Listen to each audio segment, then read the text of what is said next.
Hello, hello, hello, hello, hello. Magandang araw po muli sa inyo mga ka-cheers. At samahan niyo po ako at ibabahagi ko sa inyo ang kaganapan ng paghahanda natin ng birthday ng aking alaga. 8 years na po siya. Kaya tara, samahan niyo po ako. Let's go!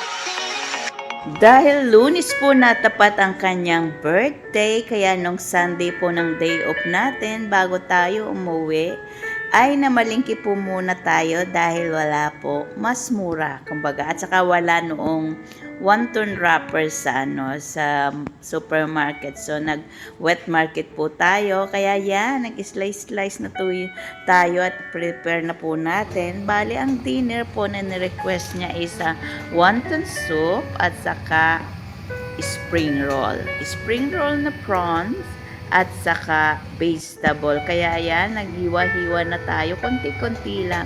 At tapos ito ang ating wonton soup. So naglagay lang tayo ng chicken cubes para po sa wonton soup natin. Mas gusto po nila yung gawa na kasi yung binibili. At ayan na nga po yung ating spring roll na prawn at saka vegetable. At syempre, hindi mawawala ang konting pa-surprise. Dahil whole day na sila sa school, kaya naman nagluluto din tayo ng rice para naman doon sa panganay nating alaga. Kasi mahilig siya sa rice. So, yan, luto na tayo kasi kung minsan pag dumadating siya ng bahay galing school, nagre-rest lang siya ng konti tapos gusto niya nang kumain ng dinner. Maaga po silang mag-dinner kaya yan, pinasabay na po natin. Kasi 1 hour na lang naman ay dadating na sila. So nag-prepare na po tayo. Kaya yan, nasa kusina na naman si Madam Che. Siyempre, nag-bake din ang aking amo. Siya na po ang nag-bake ngayon, hindi na po ako. Kaya less sa aking trabaho at yan po ang cupcake na nilagyan lang niya ng colored icing na 8 years na siya. So noong first contract ko po sa kanila, wala pa si Emma, of course naman. Tapos nung matatapos na yung kontrata ko mga ka-cheer, nag-decide sila na magkaroon ng another baby. Kaya yun, bago matapos ang kontrata ko, natapos ang kontrata ko ng first contract is dumating na si Emma. Kaya yan, 8 years na siya.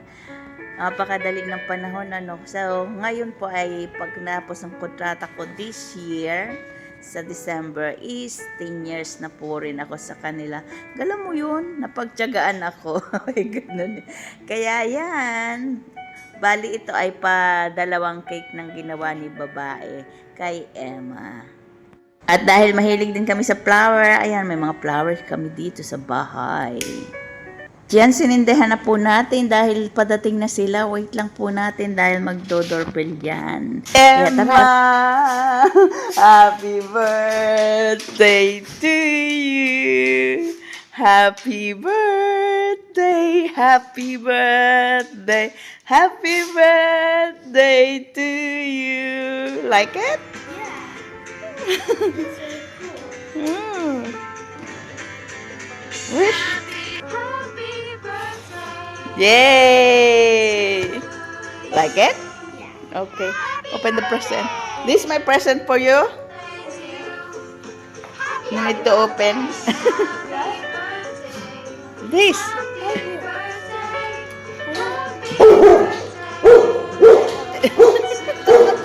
Habang binabasa nga niya ang ating card na ibinigay sa kanya, ay nag-doorbell. Ay siya ang nagbukas. Kaya pagkatapos nun, ayan, nilagay na sa kanyang bathtub ang ating regalo at syempre dinisplay niya na doon, kaya naman happy tayo kasi ina-appreciate niya. At syempre yan ang ating ginawang cake sa kanya, ang fruit cake, at ito naman ang chocolate cake na ginawa ni mami niya. At syempre may snack tayo na ginawa para sa kanya.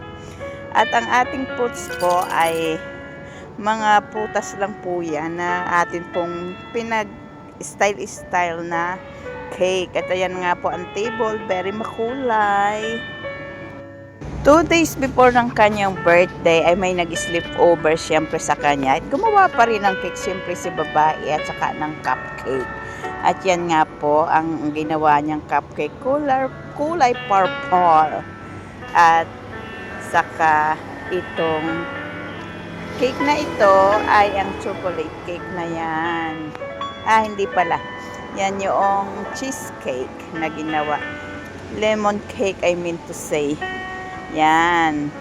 At yan po ang blino niya nung gabi, nung mayroon siyang ka-playdate na nag-sleep over. At syempre siya ang nagdekorasyon ng bahay sa kanyang birthday.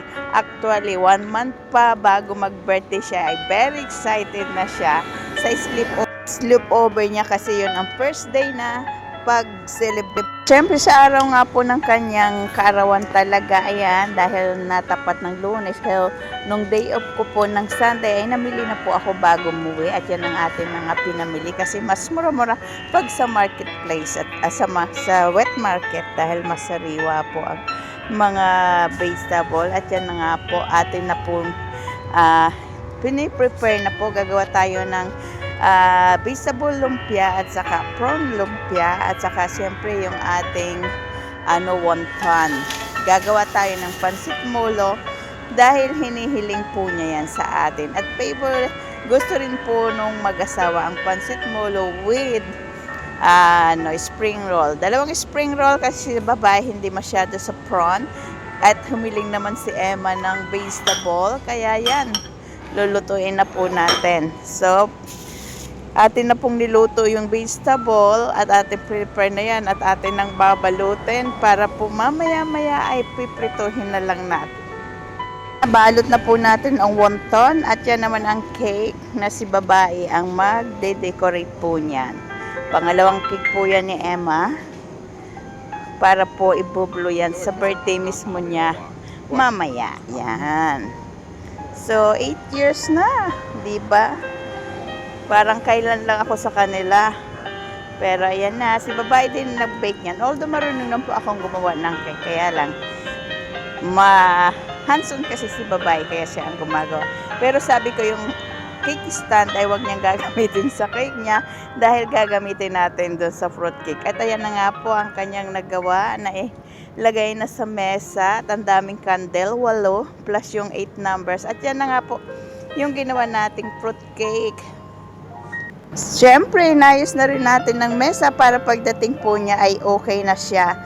O siya, kung hanggang ngayon ay nanonood pa rin kayo, comment down below din po kung ano ang inyong masasabi sa ating konting surprise para sa ating alaga. At kung kayo may mga alaga, pwede rin po nyong gawin ito. Hindi kailangan gumastos tayo ng napakarami at napakalaki, kundi yung effort natin, syempre, at matutuwa ang ating alaga, di ba? At yan, hindi ko na nga po naipakita sa inyo kung paanong gawin yung ating fruit cake. Bari, ang pinaka-cake po niya ay dragon fruits, 2 dragon fruits. Yung isa po ay hindi natin binalatan, kinat lang po natin para pantay. Tapos yung nasa taas ay binalatan po natin. Tapos meron tayong isang orange, 12 strawberry, tapos yung blueberry, grapes, at syempre dun sa green na ubas, dahil napakamahal po ng green na ubas, alam mo ang 1 pound is nasa 45, so nag-innovation tayo ng green apple. Yan, inano lang po natin ng pa-circle at nilagyan natin ng toothpick yan. So yan, nabuo na po natin ang ating fruit cake. At ang candle, naubusan na po tayo. Yung ginamit nung panganay na candle na football Yung ating regalo sa kanya na flower soup ay talagang binabalik-balikan niya yan at inaamoy-amoy. Ang bango-bango daw. Yan. So, hindi na natin binalot. Hindi na rin natin pinalagyan ng tangkay dahil alam kong aalisin na naman nila yung balot nun. At yan ang ating snack. Simple lang pero ang kinain lang niyan dyan ay yung kulay orange.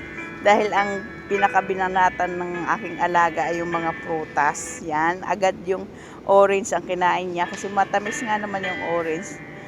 At lahat ng prutas na yan ay kinakain niya, kaya atin pong inilagay dyan. At tuwang-tuwa naman tayo dahil halos maubos na yung mga dekorasyon. At yan sinindihan na natin dahil parating na siya. Kaya naririnig na natin ang ingay sa labas. Yan na, nandyan na.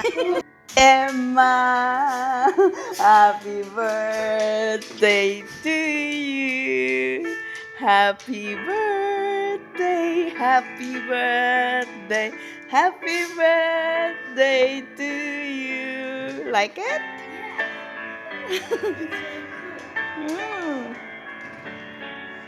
Wish. Yay! Like it? Yeah. Okay. Open the present. This is my present for you. You need to open. What? This.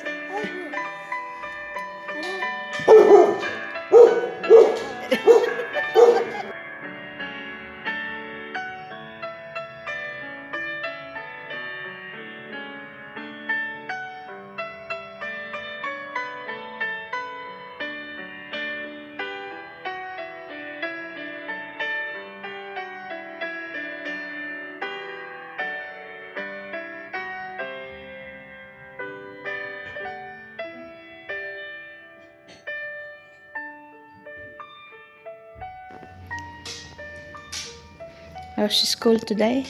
Good. Good. Happy on your 8th birthday? Mm-hmm. Good girl. Eating all the oranges. O siya, sana'y naibigan niyo po ang ibinahagi natin ngayon. At kung kayo ay katulad kong OFW din, ay siyempre, gawin din natin yan para very good tayo sa ating mga alaga. Diba nga? O siya, wag natin kalimutang mag-comment dyan, mag-heart, mag-like, and follow and share. And don't forget to hit the notification bell para lagi kayong updated sa Madam Chair channel. Goodbye and God bless. Happy birthday, Emma!